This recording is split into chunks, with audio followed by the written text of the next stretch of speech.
एक बहुत साल पुराना गांव था। उस गांव का नाम राजगढ़। वो गांव इतना पुराना था कि सब चीज पुरानी थी।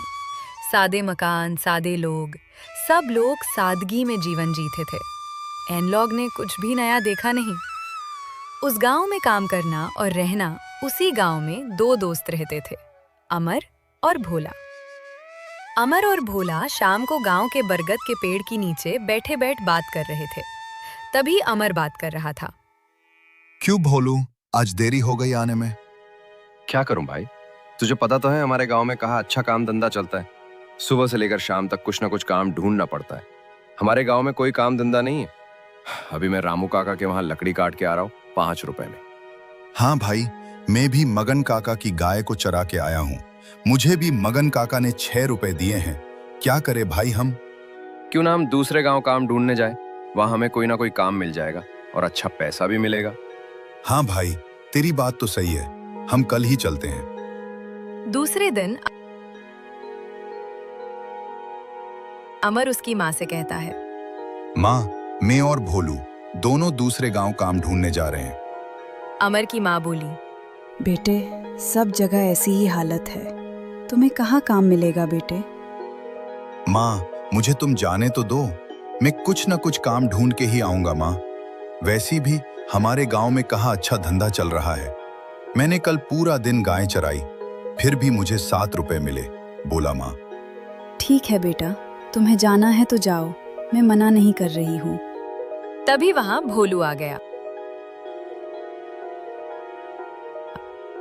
चलो भाई, मुझे तो मेरे पापा ने हाँ कह दी। ठीक है बेटा, तुम दोनों जाओ, पर अपना अपना ध्यान रखना। अमर बोला।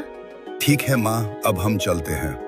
अमर और भोलू दूसरे गांव की ओर निकल जाते हैं। चलते चलते दोनों जंगल की बीच पहुंच जाते हैं और अमर बोला, भाई मुझे थोड़ी सी भूख लगी है, क्या करूं मैं? अरे भाई, तू चिंता क्यों करता है? एल्ले लड्डू मुझे मेरी माँ ने दिए थे कि तुम्हें अगर बीच में भूख लगे तो खा लेना। लड्डू देखकर अमर बहुत खुश हो गया और जल्दी से लड्डू लेकर खाने लगा। कुछ देर बाद लड्डू खाकर दोनों फिर से चलने लगे और कुछ देर चलने के बाद वो रामपुर गांव में पहुंचे।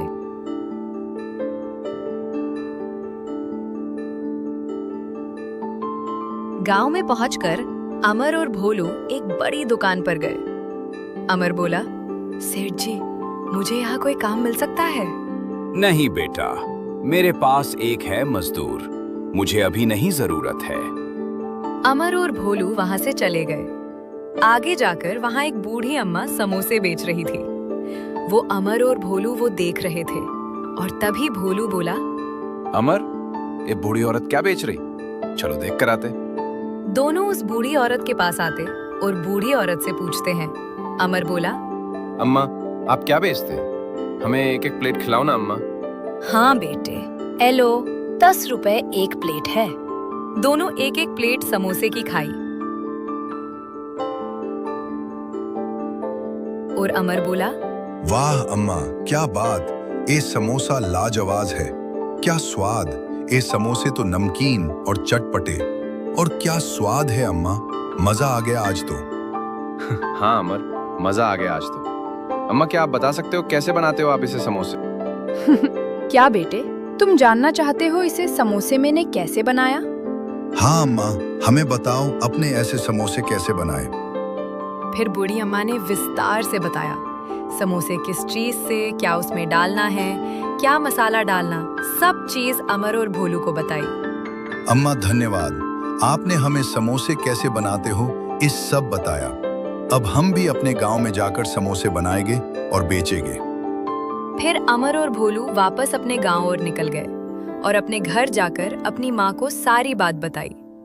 माँ, हमें कोई काम तो नहीं मिला, पर समोसा कैसे बनाते हैं वो सीख कर आए हैं माँ।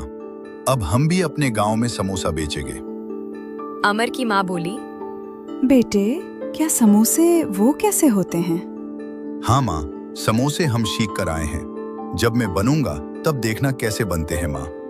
ठीक है बेटा, तुम बनाओ, फिर पता चलेगी। अमर बाजार जाकर सब वस्तु ले आया और समोसा बनाने लगा। अमर ने जैसे ही उस बूढ़ी अम्मा ने बताया, ठीक उसी तरह समोसा बनाया और जब समोसा तैयार हो गया तब एक प्लेट उसकी माँ को खिलाई। लो चक्कर बताओ, कैसे लगे समोसे? अमर की माँ ने समोसा खाया और बोली। अमर की माँ,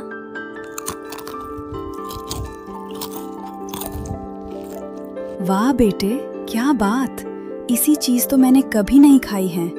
क्या बोलते हैं बेटा इसे? माँ इसे समोसा कहते हैं ना। बहुत जबरदस्त माँ में से। गांव में बेचूंगा और पैसे कमाऊंगा। हाँ बेटे, तू ये समोसे बेच बहुत अच्छे हैं। बहुत लोग इसे खाने आएंगे बेटा।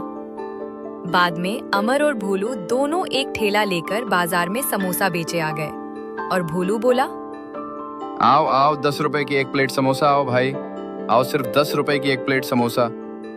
ऐसे समोसा आपने अपनी जिंदगी में नहीं खा, ये होंगे। गांव वाले को ये बात नहीं लगी और ज्यादा लोग इकट्ठा हो गए और बोले, भाई 10 रुपए की एक प्लेट क्या बेच रहे हो भाई? क्या भाई, तुमने कभी समोसा सा नाम सुना है? पहले खाकर देखो, बाद में पूछना भाई, पहले खाओ तो सही। हाँ हाँ भाई, लगाओ एक प्लेट। सब लोग ने अमर और भोलू के समोसे चखे।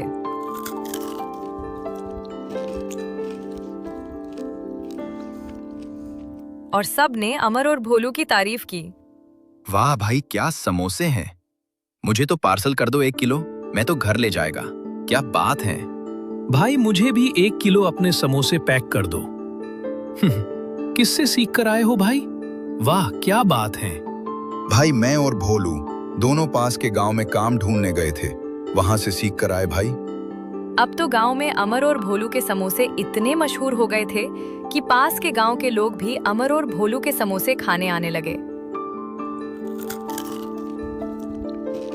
और गांव के लोग अमर और भोलू का समोसा का ठेला देखकर और भी नए ठेले लग गए। पानी पूरी के, पाव भाजी के अलग अलग ठेले लगने लगे। अमर और भोलू समोसे बेच रहे थे, तभी वहां एक गांव का बुजुर्ग आदमी आया और बोला, वाह बेटे, आज तुम्हारी वजह से हमारे गांव में रौनक आ गई। तुम्हारे ठेले लगाने के बाद दूसरे लोगों ने भी अपना अपना धंधा शुरू कर लिया है। इस तरह अमर और भोलू का ठेला गांव की एक रोशनी बन गई, क्योंकि अमर और भोलू के ठेले के बाद सबने कुछ न कुछ अपना खुद का धंधा खोल लिया। आज वो अपना पुराना राजगढ़ आज एक तालुका बन गया है।